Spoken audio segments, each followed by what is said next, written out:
Hola, buenas tardes. Hoy día vamos a ver todo lo que es el protocolo de exposición ocupacional a radiación ultravioleta de origen solar. Quiero ver si puedo agrandar un poquito más. No, no se puede, pero a ver, ahí sí. Ahí sí, ya, perfecto. Básicamente, este video es para poner en conocimiento a los trabajadores de la empresa eh, cómo se procede y bajo qué contexto normativo se procede para este protocolo de radiación UV que nos convoca en esta fecha de verano. El contexto normativo para perdón, para este protocolo se inicia básicamente, ¿cierto?, en la ley 16.744, que es la ley que establece normas sobre accidentes del trabajo y enfermedades profesionales. La ley 16.744 es, por decirlo en lenguaje coloquial, como la madre de la normativa en cuanto a accidentes laborales y enfermedades profesionales. De la ley 16.744 se desprende el decreto supremo número 594. En el decreto supremo 594, se refiere al reglamento sobre condiciones sanitarias y ambientales básicas en los lugares de trabajo. Aquí específicamente entra el cuidado de la salud, ¿ya? Eh, para los trabajadores, ¿ya? En cuanto a las condiciones sanitarias en el lugar de trabajo. Y desde este decreto supremo 594 nace una guía técnica, que es la guía técnica de radiación ultravioleta de origen solar, que da cierto paso a este protocolo, por supuesto. Los antecedentes generales de esta normativa digamos, para el tema de la radiación UV de origen solar se inicia el 7 de enero del año 2011, donde se publicó en el Diario Oficial una modificación de este decreto supremo 594, ¿ya?, que incorpora las definiciones y medidas de control para específicamente la prevención de los efectos dañinos que puede provocar la exposición a la radiación ultravioleta en la salud de los trabajadores.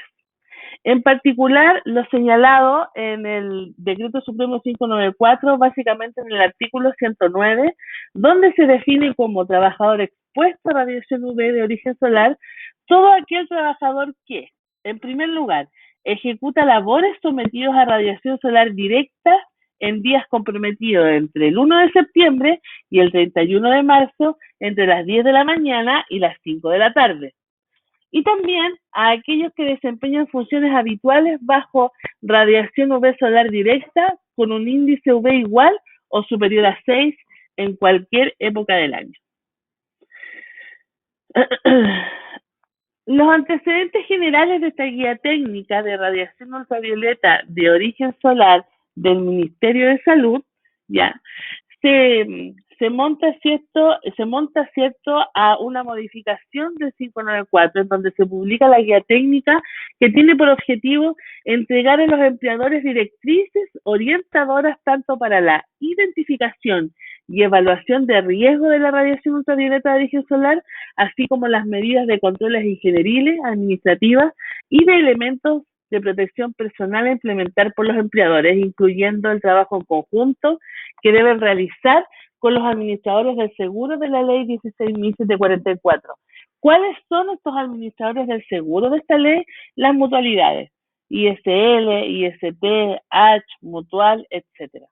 ¿Ya? La idea, ¿cierto?, es que el organismo administrador o las mutualidades trabajen en conjunto, ayudando a todos los empleadores a orientar de cómo debemos implementar esta guía técnica en los trabajadores y también a identificar cuáles son los puestos que están expuestos a este agente.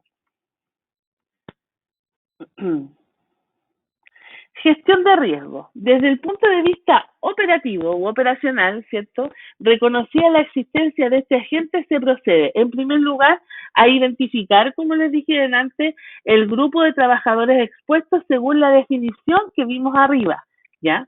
Luego, debemos aplicar una autoevaluación señalada en la guía técnica del MinSal, ¿cierto?, en un anexo que está definido como el anexo 17.3. Este instrumento es para fines prácticos y se ha dispuesto en la página web institucional de la H a fin de facilitar su descarga y utilización. Entonces, también pueden ir la persona que está encargada, que en este caso va a ser el prevencionista de terreno, ¿cierto? A el link de autoevaluación o del organismo administrador de la H, ¿cierto? O de su respectiva mutualidad, y va a descargar esta autoevaluación para poder ir ayudándose y guiándose en este proceso de implementación de este protocolo. Posteriormente, se debe actualizar el reglamento interno de orden, higiene y seguridad de la empresa en caso de que no tuviera contemplado el cumplimiento del artículo 19 de la ley 20.096, ¿ya? Y al decreto supremo número 40 también, que también incorpora el riesgo de la radiación UV de origen solar y las medidas de control que se adoptarán. Si usted no lo tiene implementado, no lo tiene contemplado, ese reglamento interno debe hacerlo. Para poder hacerlo debe realizar una actualización de ese reglamento interno, presentándolo, por supuesto, ante las entidades fiscalizadoras. Posterior a esto, debe incorporar el riesgo de la exposición a la radiación UV en su matriz de identificación de peligro y evaluación de riesgo, y una vez que lo incorpore, ¿cierto?, debe volver a difundir a sus trabajadores esta nueva matriz con esta modificación. En el contexto de las tareas que involucran la exposición directa a la radiación ultravioleta de origen solar, es súper fundamental la existencia y aplicación de una política de seguridad. Ojalá la empresa pudiera también generar una política de seguridad donde contemplara el tema de la radiación UV, los cuidados, ¿cierto?, pertinentes para cuidar la salud de los trabajadores en cuanto a los niveles de exposición de este agente, ¿ya? Que junto al necesario manual de aplicación que soporte los programas de seguridad efectivamente implementados y los recursos para sostenerlos, incluya dentro de la organización el grupo de trabajo responsable de su aplicación al interior de la empresa y o institución, normalmente conocido como un equipo de salud ocupacional. Responsabilidad del equipo de salud ocupacional, ¿ya? ¿Cuál sería la responsabilidad de este equipo? Entre cuyas responsabilidades se destaca, primero, identificar las tareas y procesos donde existe exposición. Ojo, que si no tenemos un equipo, porque nuestra empresa es muy pequeña y tenemos a un prevencionista que está ocupado de eso en conjunto con el supervisor, digamos, del grupo de trabajo, porque a veces son empresas bastante pequeñas que sin duda alguna igual tienen que implementar este protocolo, ¿ya? El equipo en este caso de seguridad ocupacional sería liderado por el prevencionista y por algún ayudante. Ahora, si la empresa tiene comité paritario, será el comité paritario también quien podrá apoyar en este tema del equipo de seguridad ocupacional. Entonces, las responsabilidades que tiene este equipo es primero identificar las tareas y los procesos, donde existen los niveles de exposición. Posteriormente, debe aplicar la pauta de autoevaluación en las tareas donde se identifica la presencia de este agente de riesgo. Tercero, tiene que identificar cuáles son aquellos trabajadores expuestos. Cuarto, deben hacer esto, difundir entre los trabajadores la existencia de un programa de vigilancia para radiación UV de origen solar, ¿ya? También una vez que se tenga listo el programa de gestión de riesgo para la exposición de radiación UV, se debe difundir a todos los trabajadores. Y por último, ¿cierto? Se debe gestionar a través de un plan de acción derivado de la aplicación de esta autoevaluación la implementación de las medidas preventivas recomendadas. La difusión. En lo relativo a la difusión, primero se debe difundir la guía, exige la participación de monitores de prevención de empresa. Ahí lo que les decía recién, si tiene menos de 25 trabajadores, debemos elegir un monitor. Si no tiene monitor, puede ser, insisto, el prevencionista a cargo, con un supervisor. Los comités paritarios, si tiene más de 25 trabajadores, y el departamento de prevención si ya tiene más trabajadores, ya para realizar un trabajo en equipo y definir cómo enfocar la estrategia de capacitación e información hacia los trabajadores. Luego, ¿cierto? Debe tener una estrategia que deberá considerar la existencia de un programa escrito de capacitación teórico-práctico para los trabajadores que aborde los riesgos y consecuencias para la salud si se expone a la radiación UV de origen solar y cuáles serían las medidas preventivas a considerar. También debe incorporar los contenidos como, por ejemplo, qué es la radiación UV y qué factores inciden en el mayor riesgo, efectos en la salud para la exposición de radiación UV, expuestos y puestos de trabajo en riesgo dentro de las empresas, mediciones ambientales realizadas por la Dirección Meteorológica, interpretación de resultados y factores que inciden en su modificación.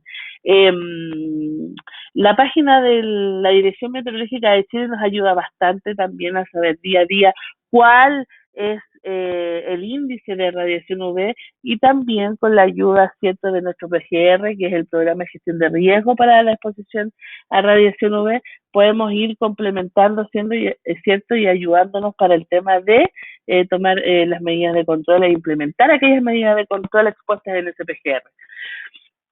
Las medidas de control tienen que ser, según recuerdan, la pirámide, ¿cierto?, de jerarquía de controles. Primero, ingenieriles, por ejemplo, una medida de control ingenieril, si yo tengo un trabajador expuesto en un patio sin techo, ¿cierto?, y le llega todo el sol, voy a tener que saber poner un soporte, unos 4 palos, una estructura y encima una malla Rachel que le haga sombra y que pueda bloquear un poco esta radiación, ¿cierto? Para que sean niveles más, eh, que, que el trabajador tenga niveles un poco más aceptables en cuanto a la exposición.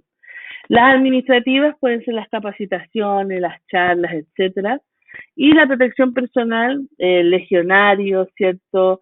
Las gafas oscuras para evitar la reflectancia de la radiación UV hacia los ojos, el protector solar con más de 50, de factor 50, ¿cierto? Etcétera, 50 hacia arriba. Las medidas preventivas son, por ejemplo, posterior a la evaluación de riesgo de radiación UV, debe decidirse cuáles métodos de control son los más adecuados según la actividad a realizar. En general, los métodos de control se agrupan en 3 categorías. Como les decía antes, controles ingenieriles o técnicos, controles administrativos o de las prácticas del trabajo y protección personal que tiene que ver directamente con los elementos de protección personal. Algunos, cuyos ejemplos están en la página de su organismo administrador, ¿cierto? Usted va a la sección de los protocolos, radiación UV, y ahí hay un link que dice medidas, y ahí están algunas ideas de medidas de prevención para este nivel de exposición. Es importante señalar que solo cuando las 2 primeras categorías no son factibles de ejecutar o fallan en su finalidad de reducir la exposición, recién entonces se debe dar paso a la implementación de protección personal. Por ejemplo, si yo no tengo cómo realizar un techo de ya sea de cualquier material como malla Rachel, como les expuse en el ejemplo anterior, voy a las capacitaciones y de las capacitaciones si con eso no me basta y me falta medidas para adoptar para mitigar los niveles de exposición a esta radiación, voy al uso de elementos de protección personal. Es súper importante que una vez que adoptemos esta medida de control, también tenemos que verificar y controlar. Transcurrido el plazo de ejecución señalado en la guía técnica para cada medida preventiva y consiguiente verificador que respalda su ejecución e implementación.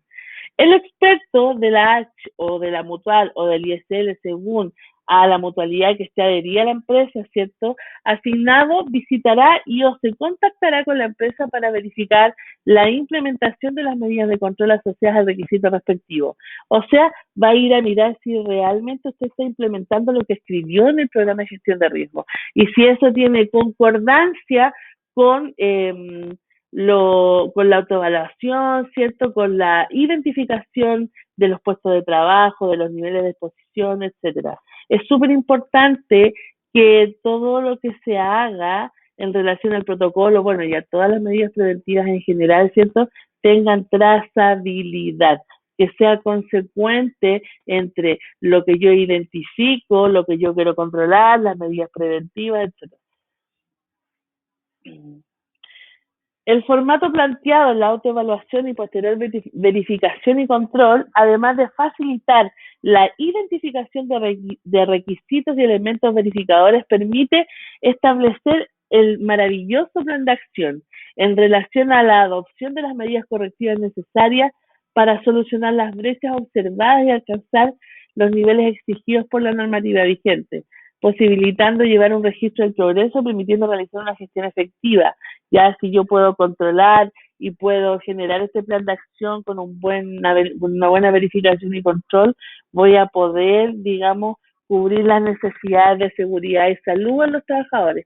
Es la única manera. Y si llego a fallar en algo, voy a también poder darme cuenta dónde fallé y voy a poder hacer la mejora en el punto que fallé y volver a realizar todo el proceso de mejora continua.